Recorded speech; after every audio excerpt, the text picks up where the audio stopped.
that's why I like you. I like you because I'm the type of person that reads the book instead of staring at the cover. Right. You can probably tell by the questions I ask. Yes, I can. I love these questions. Thank you. But the thing that bothers me when it comes to women in the hip hop game is what I said: appreciation over substance. Because people appreciate, oh, she looks good, but they won't appreciate the substance that you have.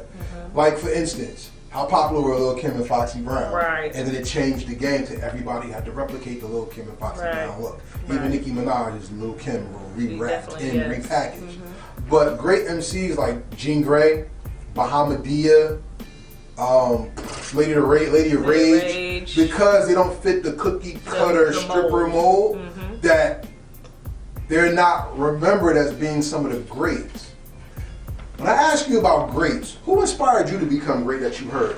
I once heard you say that Tretch and Underground and New Jersey MCs did, and he did the Every Day's Gonna Be Alright, Close on Your Mom's Roof, on your job or whatever. So I did my little research. Yes. But more so, who else has embodied the spirit that which Venomiss took her sword and said, I'm gonna fight the demons and catch your ears? You know what? The first song I heard, that I remember that I heard, that I said, this is what I want to do. Like, that's what I want to do. I would say Notorious B.I.G., the way he tells stories, I was like, holy cow, what is this? Like, what are you doing with these words? Like, you know, he tells a story a certain way that you almost visualize it. I listen to a lot of people. Redman is phenomenal to me. I just, you know, and it's hard for me because I listen to a lot of people who didn't get the deals, like like you heard me say before. So a lot of my inspiration comes from people around me, where it's like, you didn't get the deal, but you still got the message I'm trying to get across, or the words or the delivery. So, you know, I listen to a little bit of everybody. Busta Rhymes, I think he's always been phenomenal with his delivery and the way he puts his ad-libs together. Like, I'm like a hodgepodge of everybody. Like, I like the way people put things together, and I'm like, how the heck did they do that? Oh, that was dope. Like, I'm a student of hip-hop. That's the way I refer to myself. Like, I'm a student of hip-hop. There's nothing in hip-hop that doesn't excite me. And I don't care, it doesn't. There's nothing in hip-hop that doesn't excite me. Because there's always something that I can grow from out of it. Whether I like it or not, there's always something. Like, for example, like, I don't listen to a whole bunch of trap, but they do clever things with their ad-libs that I think is dope. I'm like, that was pretty dope that they put that there. Okay, that was dope that they put that effect on that and stuff like that. Like, there's always something to learn from watching somebody else execute, you know? And I use this example all the time. Like, I can build a cabinet and you can build a cabinet. I can use the directions and you can do it your way, but that doesn't mean we both gonna get it wrong. We might both get it right, you know? You may have got it done faster without the directions. You never know. So I pay attention to everybody. I pay attention to what everybody puts out, because there may be something to it. It may not all be for me, but I can respect that you built it the way you felt to build it, because it's your story, it's your legacy, it's your music, it's your gospel to what you've been through and what you've seen. So then let me ask you a question, because you just came across as an archetype personality, which means you are a visionary more than a builder. Am I correct? Yeah, I would say that, yeah. Okay, so then when I compare artists that I hear, I don't like to put people's names there, but it is like something that reminds me. You remind me of the type of MC that is based off of eye contact. But you're the type of rapper that deals with effect and punch. Am I correct? I can see that, yeah. Okay. I like that. So in the video that you had out where you opened up for Cardi B, and all these people that you open for, I always said, if a person doesn't know you, their vibe with you is going to be an introduction vibe. Yeah. So when people be like, the crowd isn't doing anything, I'm like, well, yeah, they're trying to catch the beat. They're trying to figure it out, yeah. But on those videos and concerts where people don't know your music, they watch you intently. And it's when you do this and peer into the crowd, that's when you got them. Tell me about the effect of the live show and how peering and capturing the soul in the eyes of an audience member makes you go crazy.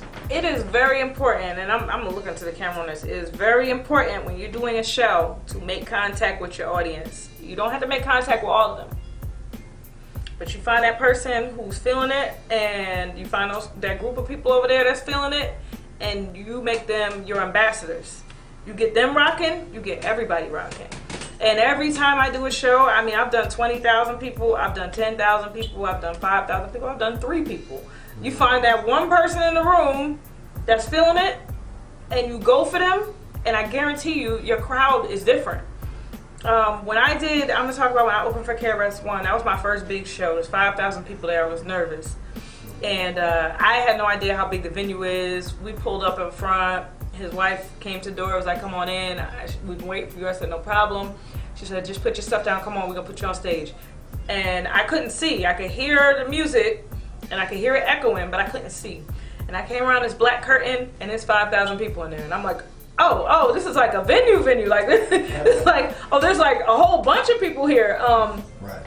Which I expected because it's him. But I didn't have time to research the venue. We were driving. It took us 4 hours to get there. So I didn't have time to research the venue. I just was like, let's go. Because she called me and was like, can you be there? I was like, I'm on my way. I'm coming. So I came around the curtain, and his audience is very big on content. So they're staring down my mouth. Like staring down my mouth, waiting to see what I'm going to say.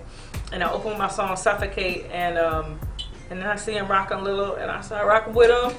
And then I just keep going. I attack it from there, and next thing I know, it's just, you know, when it's time to get off the stage, the crowd is screaming for me and screaming and stuff, and that was like a big moment for me.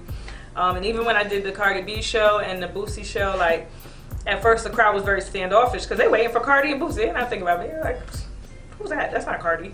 You know, Cardi looked different. So I got up there and I just connected with the people in the front row, and once I got the front row rocking, the rest of the crowd rocks. Like, that's just how I move. Like, and then I kill them. I go out there and I give merchandise out. I give wristbands out. I give CDs out. We gave out 10,000 wristbands at the Cardi B and Boosie show.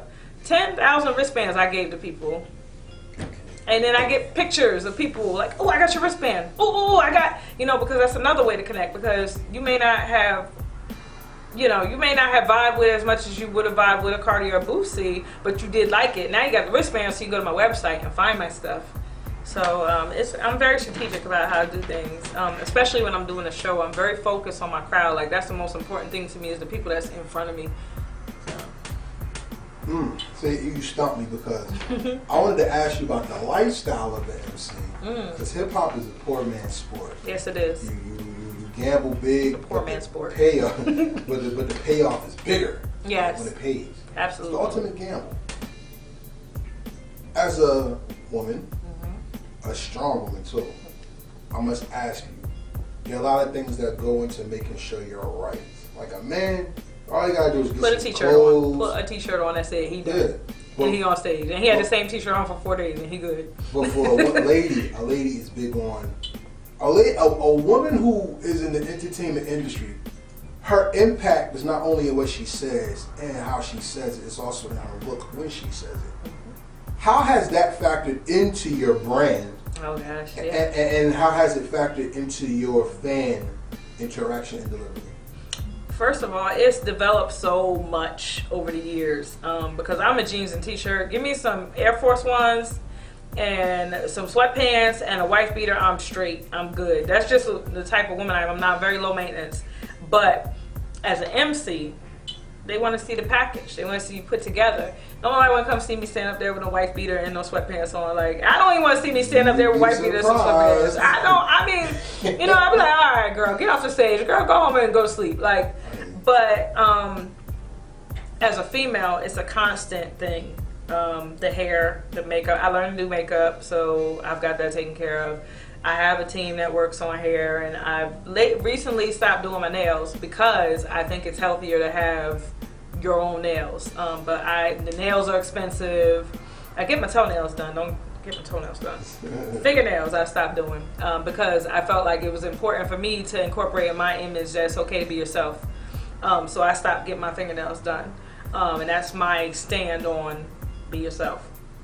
Because I see these girls, they're going out of their way to get the hair done, the nails done, crazy looking. People coming in with 6-foot eyelashes on and all kinds. Like, it's okay sometimes to be yourself. So, you know, I like my hair. I get the hair done often. That's just my thing. Whether I have sweatpants or not, that's just something I like. personally as myself. But the nails I could survive without. I was like, you know what, we're gonna incorporate that into our brand and we're gonna go away from that. But it's constant. As a female MC, it's constant. Like it's very high maintenance. It's a lot of money into like one thing I try to do is do fresh photo shoots every month. Every month I have a photo shoot because people get tired of seeing the same picture. Nobody wants to see that same picture of that girl 27,000 times. Like, no, I'm gonna get some more pictures done. So I do pictures every month. Every month I have a photo shoot. I shot in the desert, I've shot in the beach, I've shot in the bathtub. Like, I've shot every month. And I have a initiative I created. It's called Thick and Winning. It's a hashtag, and it is designed for women who are curvy. Don't be afraid of your curves, because at the end of the day, you know, there's a lot of people out here who wish they had curves. So I started every Wednesday for WCW on Instagram, I post a modeling picture with the hashtag Thick and Winning.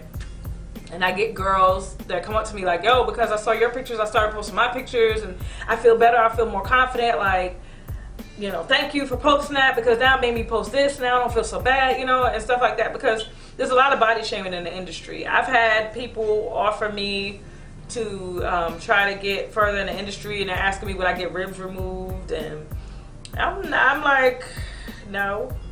Oh, well, you know, you got artists like this person and this person, they have ribs removed so that their waist could be smaller. I'm not having ribs removed. Like, I'm not doing that. Like, yeah, seriously.